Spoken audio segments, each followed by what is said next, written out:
कि भारतीय जनता पार्टी में साफ ईमानदार छवि के अधिकारी आ रहे हैं और समाजवादी पार्टी में दंगा करने वाले दंगई, कईयों के खून से रंगे हुए हाथ वैसे जा रहे हैं। उनकी सूची नंबर 1, मैं तो कहता हूं सीट नंबर 1 जो है वहां पर उनके प्रत्याशी कौन? नाहिद हसन। कौन? जिन्होंने कईयों के खिलाफ दंगा करने का, अपराधी के मुकदमे होने का, पलायन को मजबूर करने का, इनको संरक्षण देने का काम किया है। यही फर्क साफ है।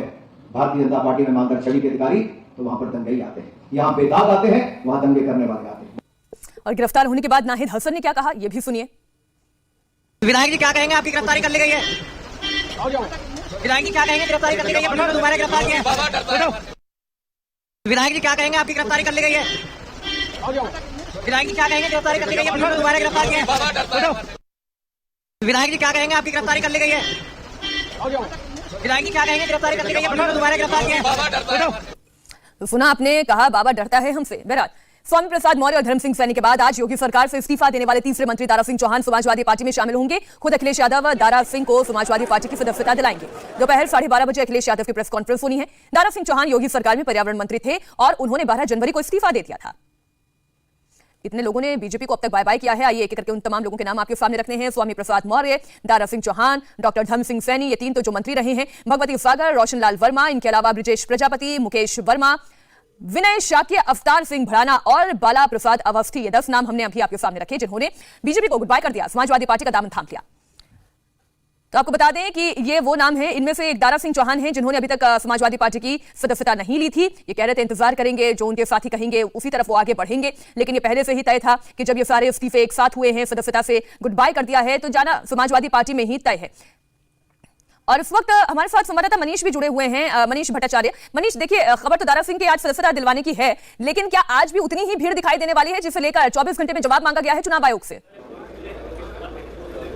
देखिए, चुनाव आयोग ने तो पहले ही शिकंजा कस के रखा हुआ है। यही वजह है कि कल सपा दफ्तर के बाहर नोटिस तक के चस्पा हो गया था और जिस वक्त हम वहां पे मौजूद थे तो बाकायदा पुलिस की लंबी चौड़ी फोर्स भी थी और लाउड स्पीकर पे कहा जा रहा था कि यहाँ पे भीड़ ना लगाएं। अखिलेश यादव ने भी खुद इस प्रेस कॉन्फ्रेंस में इस बात को कहा था कि भाई कोविड के जो प्रोटोकॉल्स हैं उसको किसी तरीके से फॉलो किया जाए। लेकिन भीड़ फिलहाल उतनी ज्यादा कम होती दिखाई नहीं दे रही है। 12:30 बजे अखिलेश यादव प्रेस कॉन्फ्रेंस करेंगे, दारा सिंह चौहान वहां पर मौजूद होंगे जिन्होंने सपा का दामन थामा है। तो थोड़ी देर का इंतजार और है जब दारा सिंह चौहान वहां पर पहुंच जाएंगे।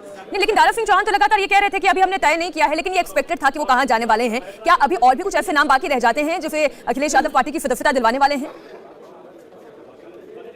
देखिए, एक बात मैं आपको बताऊं, जब कल जिस वक्त अखिलेश यादव प्रेस कॉन्फ्रेंस कर रहे थे तो उन्होंने एक बात कही कि अब उनकी तरफ से, पार्टी की तरफ से दरवाजे बंद हैं, यानी अब अगर कोई भी बीजेपी की तरफ से या कहीं से भी आता है तो वो फिलहाल अपनी पार्टी में उसको ज्वाइन नहीं कराएंगे। ये बात तो साफ हो गई है, खुद अखिलेश यादव ने भी कहा है। 2015 में दारा सिंह चौहान बीजेपी में आए थे और उसके बाद अब जिस तरीके से दलित और पिछड़ों की आवाज नहीं सुनी जा रही, इस तरह की तमाम बातें कह रहे हैं, इसी मुद्दे को लेकर ही वो सपा ज्वाइन किए हैं। और अभी फिलहाल जब थोड़ी देर बाद जब अखिलेश यादव के साथ वो मौजूद होंगे तो माना जा रहा है कि प्रेस से भी मुखातिब होंगे और इसी मुद्दे को सबसे पहले उठाएंगे। जैसे स्वामी प्रसाद मौर्य ने कहा कि दलित पिछड़े वर्ग को कोई सुन नहीं रहा था, सुनवाई नहीं होती है, और यही बात दारा सिंह चौहान भी कहने वाले हैं। तो फिलहाल एक बात तो ये जरूर साफ है अखिलेश यादव की तरफ से कि समाजवादी पार्टी में अब बीजेपी की तरफ से कोई नहीं आने वाला है। वो खुद कह रहे हैं कि अगर कोई आना भी चाहता है तो वो उसको अपनी पार्टी में नहीं लेंगे। और दूसरी बात ये भी कि सपा से अगर कोई अभी जाना चाहता है तो वो तुरंत चले जाए, उसको वो रोकने वाले भी नहीं है। जी, शुक्रिया पूरी जानकारी के लिए मनीष आपका। तो ठीक 12:30 बजे इस समय निर्धारित किया गया है जो समाजवादी पार्टी के प्रमुख अखिलेश यादव दारा सिंह चौहान को पार्टी की सदस्यता दिलवाएंगे। हम आपको 12:30 बजे इस कार्यक्रम में भी लिए चलेंगे, लेकिन वर्चुअल रैली के नाम पर हजारों की भीड़ जुटाने को लेकर अखिलेश यादव मुश्किल में फंस गए हैं। चुनाव आयोग ने वर्चुअल रैली में भीड़ जुटाने पर समाजवादी पार्टी को नोटिस भेजा और 24 घंटे में जवाब देने के लिए कहा। लखनऊ पुलिस ने समाजवादी पार्टी दफ्तर पर यह नोटिस चिपकाया। चुनाव आयोग ने नोटिस में पूछा कि आपने किसकी इजाजत से रैली की और रैली में भीड़ क्यों जुटाई।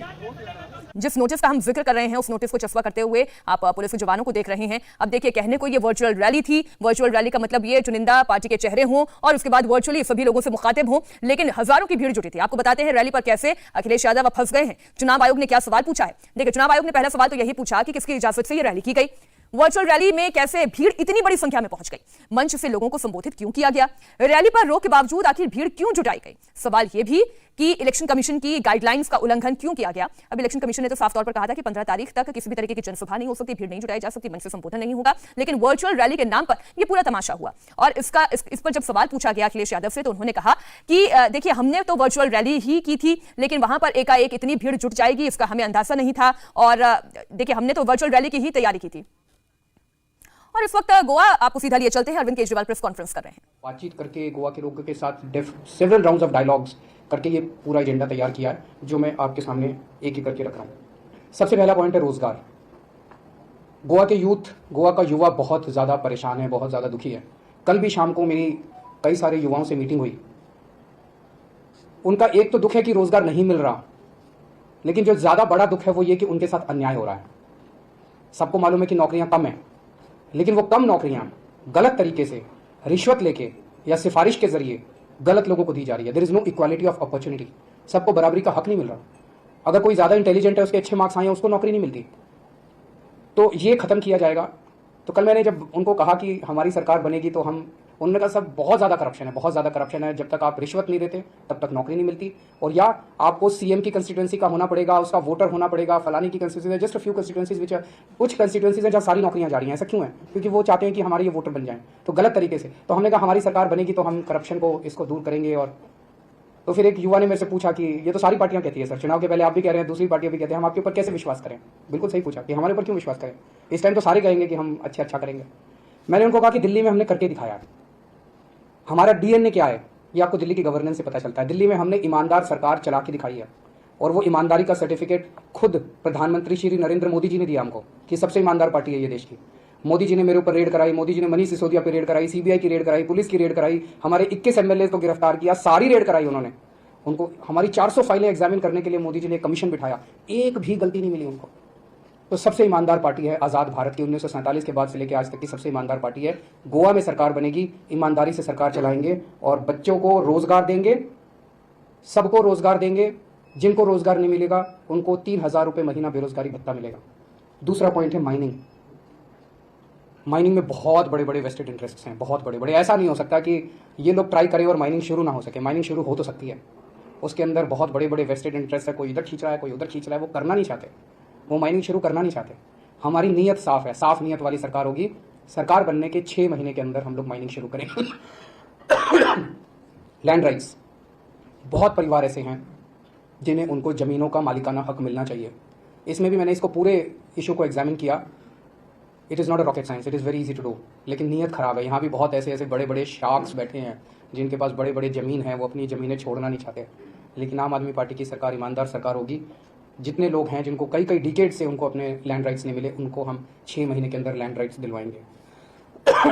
एजुकेशन, दिल्ली में हमने एजुकेशन में बहुत अच्छा काम किया और मुझे बहुत खुशी है।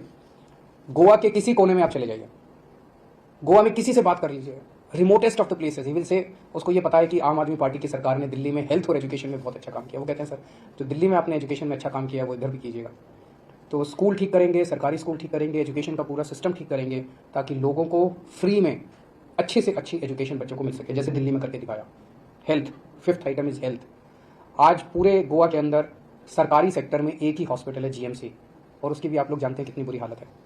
जितने प्राइमरी हेल्थ सेंटर्स हैं उनका बहुत बुरा हाल है, practically they are non existent many of them. जैसे दिल्ली में हमने मोहल्ला क्लिनिक्स खोले, हर गांव के अंदर मोहल्ला क्लिनिक खोलेंगे, हर वार्ड के अंदर मोहल्ला क्लिनिक खोलेंगे, और भी कई सारे गवर्नमेंट हॉस्पिटल्स बनाएंगे। उन सारी चीज़ों को छोड़िए, बेसिकली मैं लोगों को एक हेल्थ गारंटी दे रहा हूँ कि अगर आपके घर में कोई। और फिलहाल रुकेंगे छोटे से ब्रेक के लिए। ब्रेक के बाद देखिए जेल से रिहा होने के बाद क्या बोले आजम खान के बेटे। आप किसी के दिल का दर्द तो कम नहीं कर सकते, लेकिन घुटनों का दर्द तो कम कर सकते हैं। हर दर्द को करे नाकाम डी-मार्क ऑर्थोबाम। हमारी इंडियन टीवी की गाड़ी थी जिस पर हमला हुआ है, फायरिंग दोबारा यहाँ पे शुरू हो गई है। ये देखिए पत्थर लगातार आ रहे हैं। 17 सालों से सच की बेबाक आवाज, इंडिया टीवी, आपकी आवाज। ओह माय गॉड,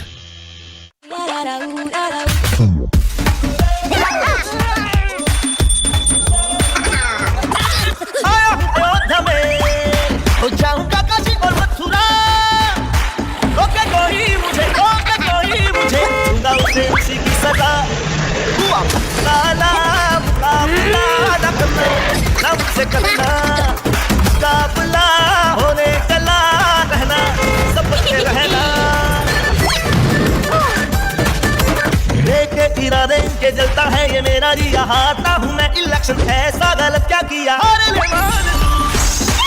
नहीं हूँ जनता का, मेरी इन बातों ने, योगी से मुलाकातों ने जीना से यूपी का किला। हुआ मुकाला मुकाबला न करना, न मुझसे करना, मुकाबला होने चला रहना, सब बच्चे रहना। ओह माय गॉड, योगी का विजय संकल्प, क्या है कोई विकल्प? लखनऊ से रजत शर्मा के साथ चुनाव मंच 29 जनवरी सुबह 11 बजे से सिर्फ इंडिया टीवी पर। पब्लिक के मुद्दे पब्लिक के साथ हमारे मंच पर होगी बात। अगर आप जानते हैं उत्तर प्रदेश की राजनीति की नब्ज, तो इंडिया टीवी आपको देगा मौका अपने मंच पर आने। तो आज ही indiatv.in पर लॉग इन कर रजिस्टर करें और बने हमारी पहल का हिस्सा। ये पब्लिक है, सब जानती है।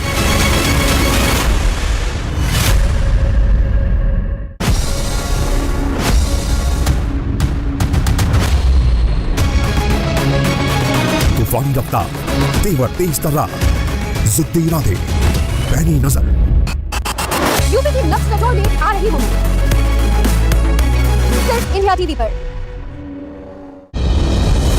सबसे बड़ा संग्राम, सबसे सटीक अनुमान, सबसे विश्वसनीय ओपिनियन पोल सिर्फ इंडिया टीवी पर। एक शब्द नहीं बोलेंगे। हर शो पर एक आवाज भारी। इंडिया टीवी, शो कम, खबर ज्यादा। 27 साल आपकी अदालत में आपका साथ क्यों? जब सवाल मुस्कुरा कर पूछे जा सकते हैं, चिल्लाने की क्या जरूरत है? जब इरादा सीधे सीधे खबरें दिखाने का हो, तो लोगों को लड़वाने की क्या जरूरत है? इसीलिए मैंने इंडिया टीवी पर इन सारी बातों को ध्यान रखा। खबरों में, कमेंट्स में, सवालों में न किसी को बनाने की नियत, न किसी को गिराने की कोशिश। इंडिया टीवी पर शो कम, खबरें ज्यादा। ज्वलंत मुद्दों पर बात। जेल से रिहा होते ही समाजवादी पार्टी के नेता आजम खान के बेटे अब्दुल्ला आजम के तेवर दिखने लगे। कल रात अब्दुल्ला आजम को सीतापुर जेल से रिहा किया गया। अब्दुल्ला आजम कल रात जब अपने घर रामपुर पहुंचे तो नाइट कर्फ्यू के दौरान पुलिस की बैरिकेडिंग देखकर भड़क गए और पुलिस को खरी खोटी सुनाई। अब्दुल्ला ने कहा कि 10 मार्च को जुल्म भी खत्म होगा और जालिम भी तख्त से हटेगा। घर पर लोग नहीं आ सकते। कोविड प्रोटोकॉल का पालन करने के बाद ये हाल है। कोई बात नहीं, 10 मार्च के बाद सब हो जाएगा अब्दुल्ला भाई। ये है घर पर आने से लोगों को रोकना, ये है लोकतंत्र। 10 मार्च को आ रहा है आचार संहिता के नाम पर और कोविड प्रोटोकॉल के नाम पर ऐसे शोषण कर रहे हैं ये। अखिलेश के उम्मीदवारों में बीजेपी को क्यों दिखते हैं दंगाई, खबर यह भी देखिए एक ब्रेक के बाद।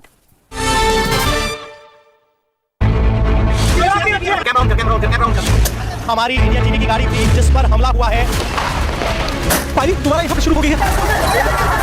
ये देखिए पत्थर लगातार आ रहे हैं। 17 सालों से सच की बेबाक आवाज, इंडिया टीवी, आपकी आवाज। अलीगढ़ से लेकर पलवल तक जो सिंगल रोड था वो 4 लेन रोड हुआ है। भारतीय जनता पार्टी में हुआ है। भैया वोट तो हम जाति के आधार पर देंगे। जो विकास कराएगा उसको वोट देंगे, चाहे वो कोई भी पार्टी से हो, हमें कोई मतलब नहीं। जो किसान के फेवर में होगा हमारा नेता भी है और चीज वही है जो किसान के फेवर में होगा। सबसे बड़ी बात है कि हमारे पास मोदी जी के अलावा कोई विकल्प भी तो नहीं है। पब्लिक के मुद्दे पब्लिक के साथ हमारे मंच पर होगी बात। अगर आप जानते हैं उत्तर प्रदेश की राजनीति की नब्ज, तो आज ही indiatv.in पर लॉग इन कर रजिस्टर करें और पाएं मौका हमारे शो का हिस्सा बनने का। और कहें ये पब्लिक है, सब जानती है।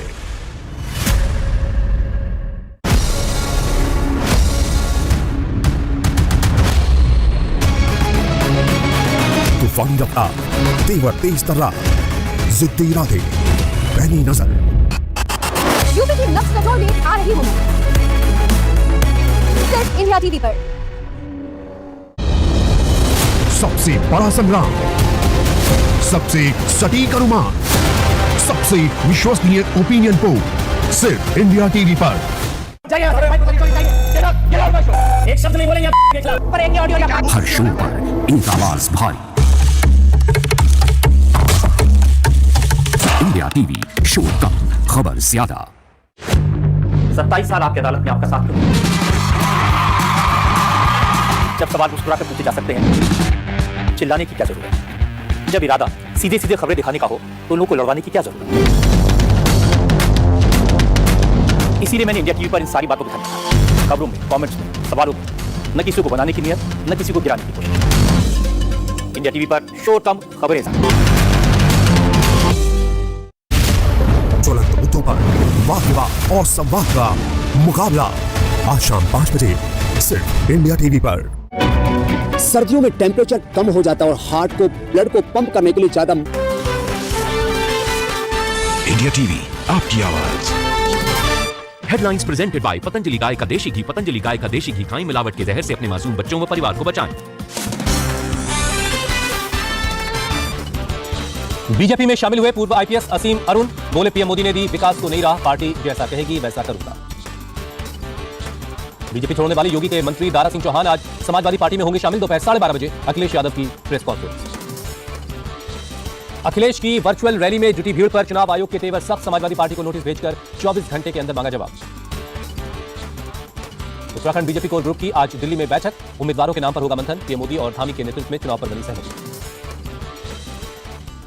यूपी के चुनाव में दंगाई और आपराधिक उम्मीदवारों को लेकर समाजवादी पार्टी बैकफुट पर है और बीजेपी अटैक करने का कोई मौका नहीं छोड़ रही।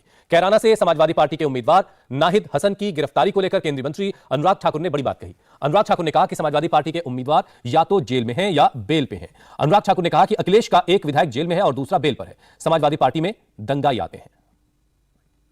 समाजवादी पार्टी में वो जाते हैं जो दंगा करते हैं, भारतीय जनता पार्टी में वो शामिल होते हैं जो दंगाइयों को पकड़ते हैं। सपा के समाजवाद का असली खेल या तो प्रत्याशी को जेल या फिर बेल। और आप नाहिद हसन को देखेंगे जो उनका प्रत्याशी नंबर 1 है समाजवादी पार्टी का, वो जेल में है। उनका दूसरा एमएलए अब्दुल आजम वो बेल पर है, एक जेल में एक बेल पर। सूची देखेंगे तो शुरुआत जेल वाले से होती है और अंत इनकी सूची का होगा तो बेल वाले पर होगा। ये जेल बेल का खेल, ये समाजवादी पार्टी का असली खेल। आज समाज के सामने, उत्तर प्रदेश के सामने स्पष्ट हुआ है कि भारतीय जनता पार्टी में साफ ईमानदार छवि के अधिकारी आ रहे हैं और समाजवादी पार्टी में दंगा करने वाले दंगई, कईयों के खून से रंगे हुए हाथ वैसे जा रहे हैं। उनकी सूची नंबर 1, मैं तो कहता हूं सीट नंबर 1 जो है वहां पर उनके प्रत्याशी कौन? नाहिद हसन। कौन? जिन्होंने कईयों के खिलाफ दंगा करने का, अपराधी के मुकदमे होने का, पलायन को मजबूर करने का, इनको संरक्षण देने का काम किया है। यही फर्क साफ है। भारतीय जनता पार्टी में ईमानदार छवि के अधिकारी तो वहां पर दंगई आते हैं, यहां बेदाग आते हैं, वहां दंगे करने वाले आते हैं।